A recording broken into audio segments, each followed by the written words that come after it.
It's entirely possible that the E400 is smarter than me, but I wouldn't be laughing if I was you, because it's entirely possible that it's smarter than you too.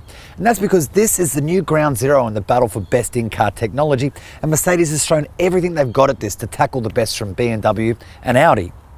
It drives itself, parks itself, can change lanes on demand, and will scream to a stop from 100 kilometers an hour without you having to touch the brake. And that's only part of the story. So we're going to take it for a spin, or have it take us for a spin, or something.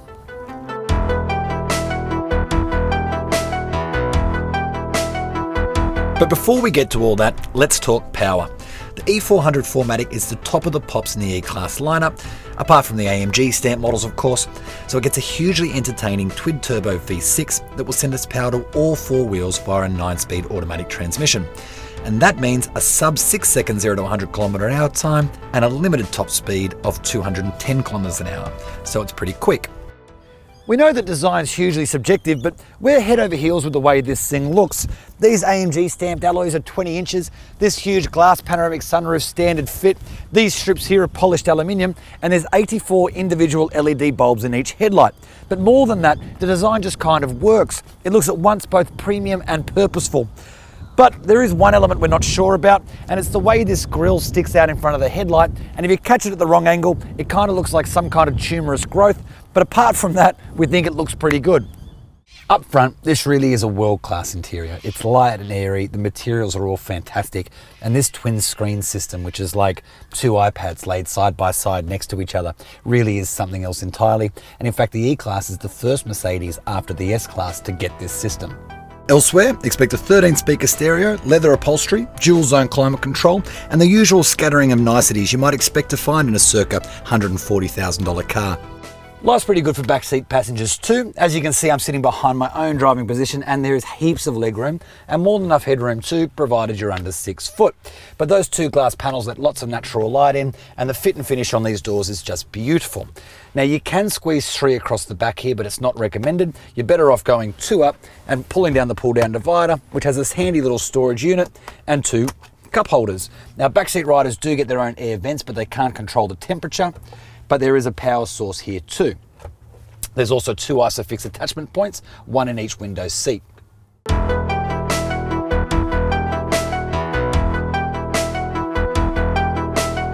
But let's talk about the whole smart thing that we mentioned at the beginning of this video. Now most of it falls under Merc's safety umbrella, and it really is impressive. So you can expect lane keep assist, blind spot monitoring, and a 360-degree camera, and all that usual kind of stuff. But this is also the closest thing to an autonomous vehicle that Merc's got in its lineup. So that means if you're out on the freeway, it'll keep up with traffic, it'll stay within the lane markings and turn around corners, and change lanes when you tap the indicator. It'll also come to a complete stop from 100 km/h if it senses an emergency ahead, but there's some really clever safety stuff too. For example, if the car senses a T-bone collision, the seat will pulse you away from the point of impact. Likewise, if it senses a rear-end collision, a high-pitched alarm will sound through the stereo that's supposed to prepare your ears for the sound of the crash, therefore protecting your eardrums.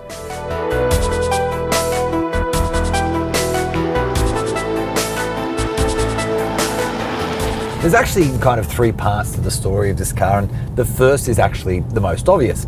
Most buyers of the E-Class, equally the 5 Series, are seeking sort of effortless, quiet, comfortable conveyance. And this model does it particularly well.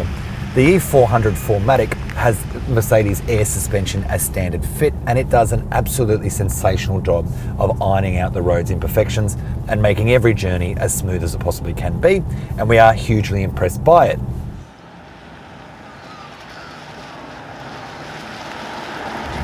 But it's also worth pointing out that the E400 is the biggest petrol engine currently available in the E-Class range, except for AMG branded models of course, and so there's plenty of power there when you need it. And the delivery from this twin-turbo V6, especially paired with a 9-speed automatic transmission, is silky smooth and seamless.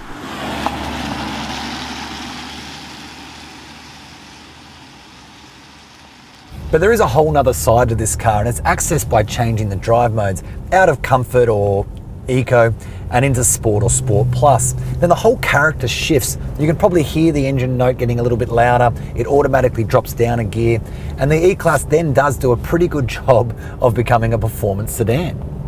But this E-Class's true party trick is its ability to drive mostly autonomously along Australia's endless freeways. Like most, it will keep up with traffic and stay within the lines, but it will also change lanes for you when you hold down the indicator stalk. It's a cool, if a little scary on a rainy and grey Sydney day, trick, but if we're honest, it's difficult to know when you might actually use it. Either way though, it does nudge us ever closer to an autonomous future. But there is one criticism I would level at the E400, and that is that I worry it might be getting a little bit too clever for its own good. All the traditional push buttons have been replaced by these touchpads on the steering wheel. There's another touchpad here in the center console, and it makes doing things that used to be fairly simple just a little bit more complicated. I was listening to music on the way here, for example, and it took me a long time to figure out how to simply change tracks. Now, I'm about 30 years younger than the average buyer of this car, and I've seen my dad try to work out an iPhone. I would hate to see him try to figure out this steering wheel.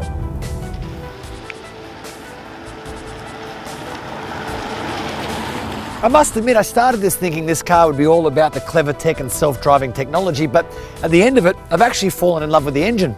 Sure, it can all but drive itself, but where would be the fun in that?